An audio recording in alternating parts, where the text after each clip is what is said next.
नमस्कार.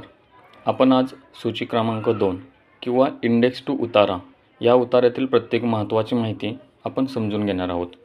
सूची क्रमांक 2 व इंडेक्स टू उतारा हा पुढीलप्रमाणे आहे. या ठिकाणी उजव्या कोपऱ्यामध्ये दुय्यम निबंधक, सहाय्यक दुय्यम निबंधक, तुमचा जो तालुका असेल त्याचे नाव तिथे दिलेले असते. जसे की सहाय्यक दुय्यम निबंधक सातारा, सांगली, कोल्हापूर, ज्याप्रमाणे तुमचा तालुका किंवा जिल्हा असेल त्याप्रमाणे. त्याच्या खाली दिलेला आहे दस्त क्रमांक.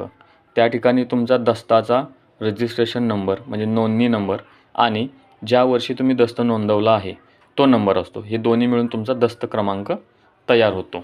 नंतर त्याखालीच तुम्हाला इथे लिहिलेले दिसेल गाव, तुमचा तालुका आणि तुमचा जिल्हा. त्यापुढे आपण पाहणार आहोत की आता डाव्या कोपऱ्यामध्ये 1 नंबरला आहे विलेखाचा प्रकार. विलेख म्हणजेच दस्ताचा प्रकार. तर त्यामध्ये हा जो मी तुम्हाला इंडेक्स 2 दाखवतो आहे, सूची क्रमांक 2 दाखवतो आहे, तो आहे करारनामा.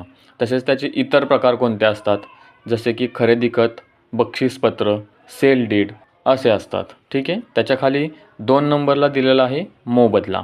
म्हणजेच खरेदीदार जो जमीन किंवा प्रॉपर्टी खरेदी करतो आहे त्याने किती रक्कम समोरच्या व्यक्तीला दिलेली आहे, तर ती या दस्तामध्ये दिलेली आहे 23,50,000.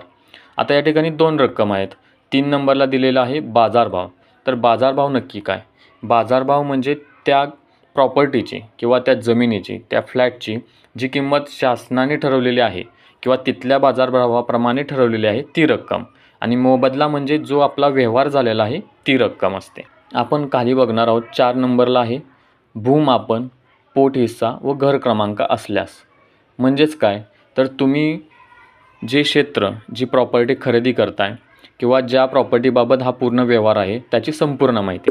पालिकेचं नाव, त्यामध्ये तुमची जी नगरपालिका असेल किंवा तुमचं गाव असेल त्याबद्दल तिथे माहिती येते. तालुका, जिल्ह्याचं नाव येते. त्यानंतर तुमच्या गावाचे नाव, तालुक्याचे नाव, जिल्ह्याचे नाव येते. त्याच्यापुढे सर्वे नंबर किंवा त्या जमिनीचा गट नंबर जो असेल तो तिथे दिलेला असतो. तसेच वर्णन केलेलं असतं या जमिनीवरील, जर बिल्डिंग असेल तर या जमिनीवरील XYZ बिल्डिंगमधील पहिल्या मजल्यावरील सदनिका फ्लॅट नंबर 105 त्याचं क्षेत्रफळ किती आहे, तर 412 चौरस फूट कार्पेट एरिया, 412 चौरस फूट कार्पेट एरिया दिलेला इथे.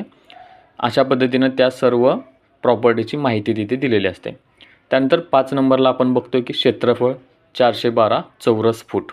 त्यानंतर 7 नंबर आपण बघतोय. 6 नंबरला आकारणी किंवा जुडी देण्यात आले असेल तेव्हा, इथे त्याची काही माहिती नाही आहे. ठीक आहे.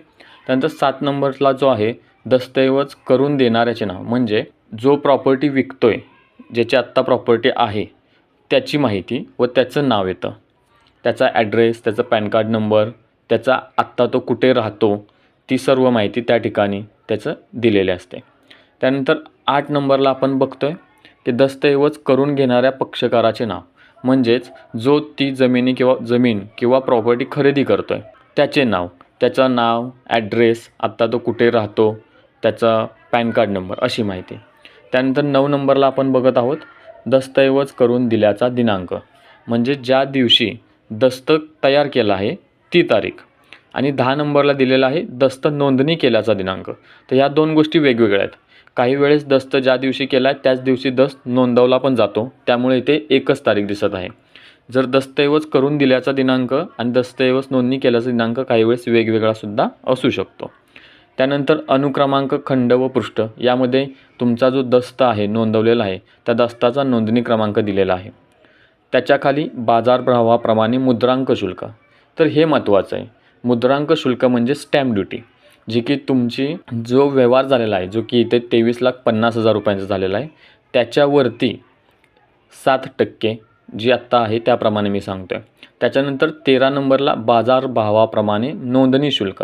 नोंदणी शुल्क म्हणजे रजिस्ट्रेशन फी. आता रजिस्ट्रेशन फी ही 1% आहे, 1%, ती आली 23,500. साईडला आपण इथे बघतो आहे की सहाय्यक दुय्यम निबंधक जे असतात त्यांची सही येते, त्यांचा शिक्का येतो आणि त्यांचे नाव येते. तर अशा पद्धतीने तुमची सर्व इंडेक्स 2ची माहिती इथे दिलेली असते. तर ही माहिती तुम्हाला कशी वाटली हे नक्की कळवा आणि आपल्या चॅनलला सबस्क्राईब करा. धन्यवाद.